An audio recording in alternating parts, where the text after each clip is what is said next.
like to welcome everyone to our conversations with the editors session here at the virtual Propane Expo. I'm Brian Richardson. I'm the editor of LPGas magazine. Also like to thank the virtual Propane Expo for giving us this opportunity to talk with industry members. The June issue of LPGas, we always give an added safety focus to that month, and we thought it only made sense to bring in a panel here of industry members who could talk about safety. It's such an important topic, obviously, and it's always one of the most requested topics by our readers of the magazine. So joining me today, making up our panel, is Greg Noll. He's the Executive Vice President of the Propane Marketers Association of Kansas. Hello, Greg. Hello, thanks for having me. We have Dan Richardson, who's the President and CEO of Conger LPGas in Tifton, Georgia. Hi, how are you, Brian? Doing pretty well. We have Mike Walters, who is the Vice President of Safety and Fleet at Superior Energy Systems in Columbia Station, Ohio. How are you doing, Mike? Morning. How you doing? Pretty good. We have a list of questions to go through here, for the panel, and I think you can never have too much safety information in our industry. And maybe I'll just start off here with a question for Dan, being a propane retailer in Georgia. Dan, can you just maybe start out by saying how Conger LPGas approaches safety, as far as your processes in order to keep both your employees and your customers safe? Well, for us as a retailer, it's a top priority. A few years ago, at one time, I was like most marketers in that everybody wore a lot of different hats. We're not a large marketer, but we have about 30 employees. But I realized we needed to make the decision to have a dedicated person on safety. So we made that move because it's that important to us. Unfortunately, sometimes you have marketers who will sacrifice safety for profits. They think they're making the right decision, and that's very short-sighted. Here in our company, it's very important that everybody receive training. If we have a new employee, they do not go out until we're fully satisfied that they know what they're doing. We have a mentorship along with training that we do. And until they complete that and we're satisfied that they understand what we're doing and how important safety is, because all we need, in this business is very important that we remember all we need sometimes is we're one accident away, and we need to keep that in the back of our minds about being safe for both employees and customers. Great. Maybe turn the attention over to Greg as far as a state executive association leader. How does association like PMAC, Greg, facilitate safety and training in the industry? Thank you for asking. I had about 30 years of experience in retail before I became involved at the state level here with our association, with our state PERC. I was the founding chairman of the state PERC, and one of the things that we did in 2003, I believe, we established the need for an educational program. I quickly realized that my job where I was employed at was going to be phased out. So I positioned myself to take over that position as education director for the association and in the state PERC, Ken PERC. So, we haven't had the experience of being in retail and knowing how vital it was to have proper training for everyone, not just for some. I carried that experience into the position as director of education, and we quickly fell in line with other states that used the program offered by the National Association, which was CTEP, Certified Employee Training Programs. Best thing we did. We've had updates. We've been able to utilize what they have offered all these years, and it continues to be an excellent educational tool. We recently, because of COVID-19, we implemented a blended learning process, and that was very well received because of the limited meetings we could have. But bottom line is that propane safety is so vitally important for every propane employee, and we feel that CTEP provides us that training that we need at the state level. Mike, with Superior Energy Systems, does the approach to safety change at all? Just because, what you're doing is a little bit different there with your manufacturing auto gas dispensers, you're installing plants. Do you have a different approach to safety? What's your take on that? Well, yes, you're absolutely right. And you hit the nail on the head. When it's a little bit different and it's unique, like Greg was saying, after about 28 years in the retail industry, I came into this and got my feet planted in the midstream in the industrial sector and in construction. And being a EPC contractor, Superior Energy Systems, engineering, procurement, and construction is a little bit unique. With people running all over the globe, basically, it's difficult to manage a safety program. So the only way you can really do this is through culture, right? And teaching everyone that their personal safety is their responsibility. Stop. If you see something you don't understand, and stop, call somebody and get advice as to what you should do or what action you should take. Basically, it's all about culture in this.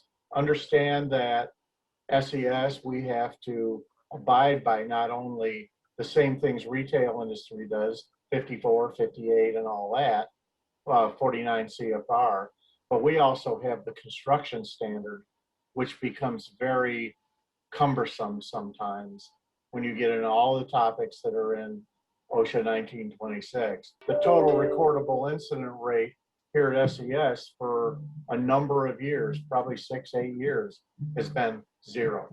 So we do, everybody's paying attention, everybody's doing a good job.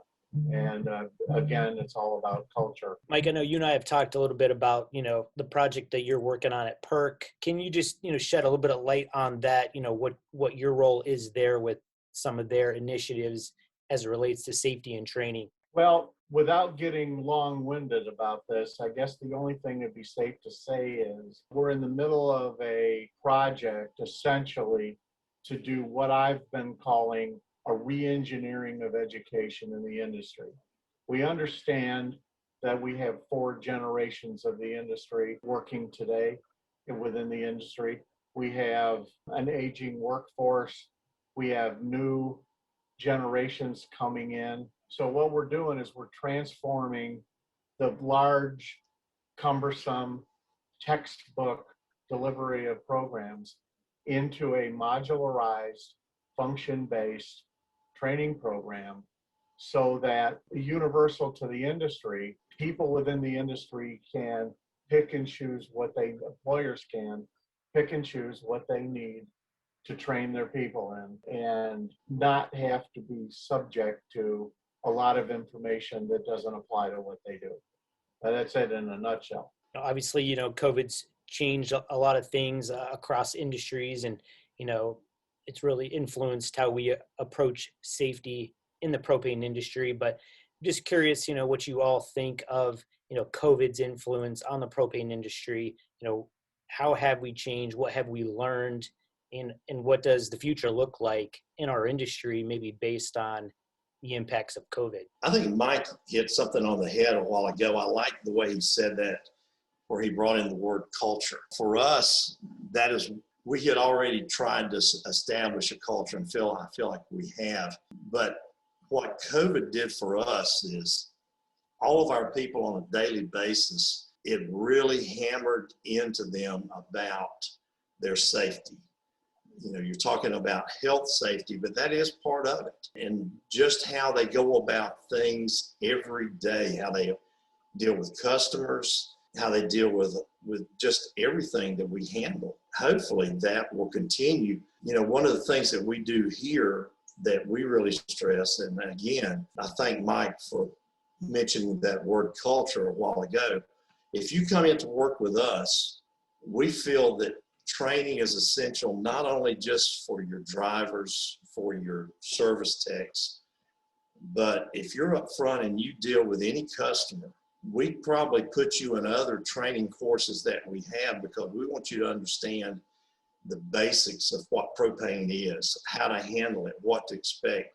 So if a customer calls in and the CSR answers, the customer, they have a basic good knowledge of how to talk to the customer about, if they call in for a leak or they smell gas, how to handle that until we can get someone who's even more qualified on the phone with them.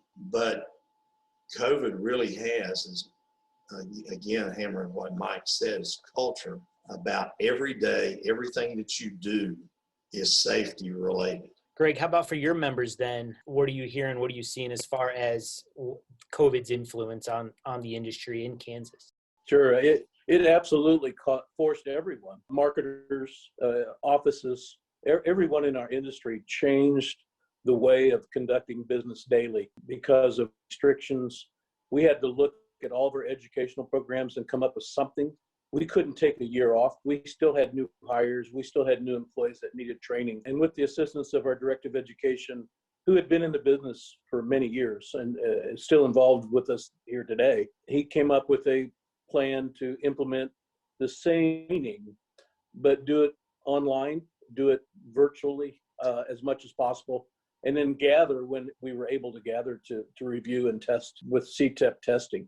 It worked well. It forced us to step outside the box and think outside the box. We, with the assistance and cooperation of all the marketers in our state who needed to get training for their new employees, we had terrific, awesome response and support. And honestly, we're looking at doing a similar effort to try and get to the people that can't come to our training center to get trained, to where we can actually have them included in some type of fashion so that they can take part in the training and be successful when needed to take the test. So we're still thinking outside that box, but after a year of practice, we've gotten pretty good at what we're doing now. And Mike, your take on a global pandemic's influence over the propane industry. What do you see at Superior Energy Systems? Well, it's very interesting because when the pandemic hit, of course, it caused everybody to take a step back and pay attention, of course. I think Greg hit it very well. It forced us into the electronic gauge that we didn't ever, for years and years, this conversation has been going on about virtual learning and all that kind of stuff. And everybody's, yeah, we want to do that. Yeah, we want to do that. Yeah, we want to do that. But nobody's willing to pull the trigger. Is the industry willing to accept? Now, all of a sudden, absolutely, right? It forced us into the electronic age. Now at SES, what happened? Was it, because the industry was considered essential and the retail industry had significant issues relative to going in people's houses and things like that. At SES, we really didn't have that because most of what we do is outside, right? Tank farms and systems and all that. Was it business as usual? No. We made certain adjustments, but I don't think the business ever really slowed all that much because we continued to do what we had to do to keep the infrastructure running in this country. Did we make adjustments? Yes. Face masks and personal protective equipment of all kinds, sanitation, paying attention to people's health, absolutely. But did it really slow us down all that much? I'm not really sure that it did.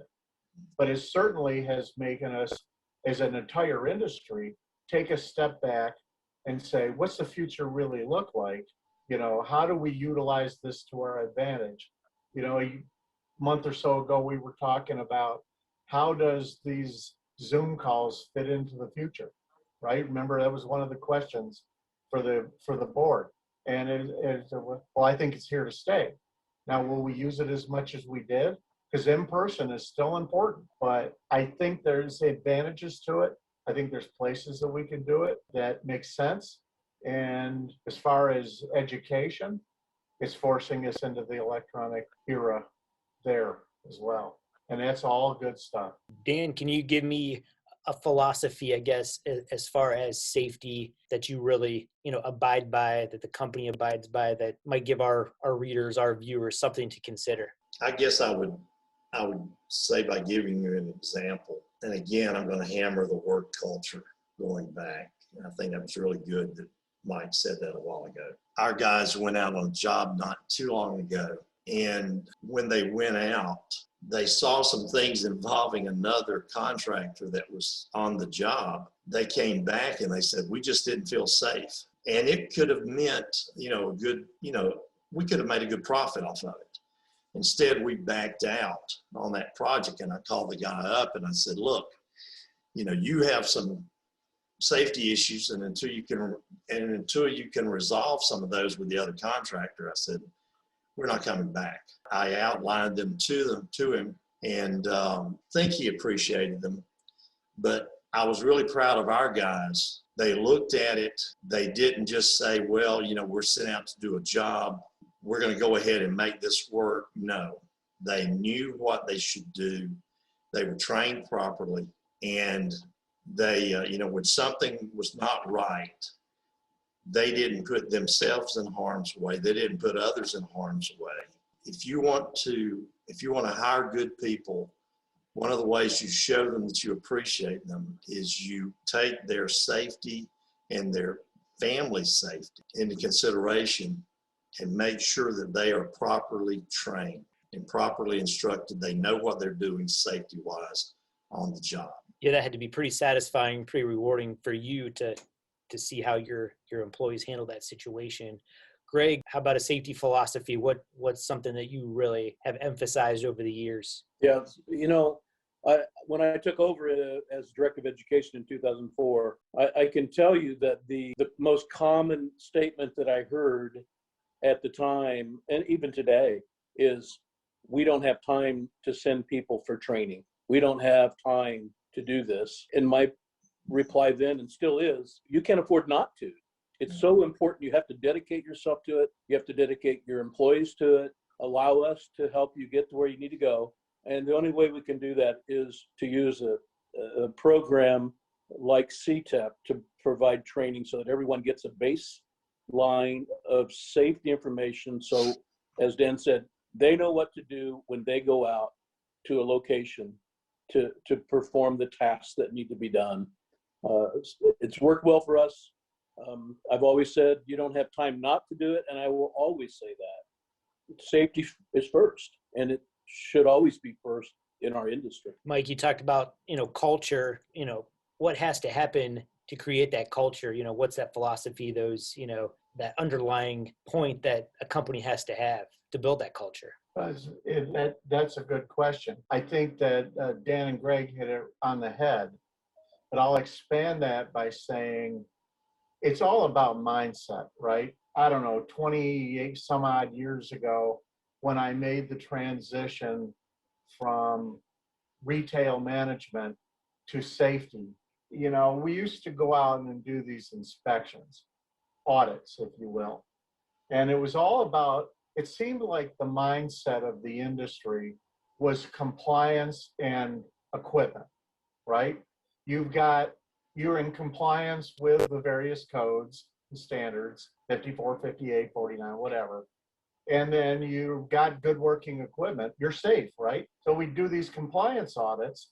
And one day I woke up, and I'm really tipping the hand here, but I woke up one day and I looked at myself in the mirror and I said to myself, wait a minute, you're going to die.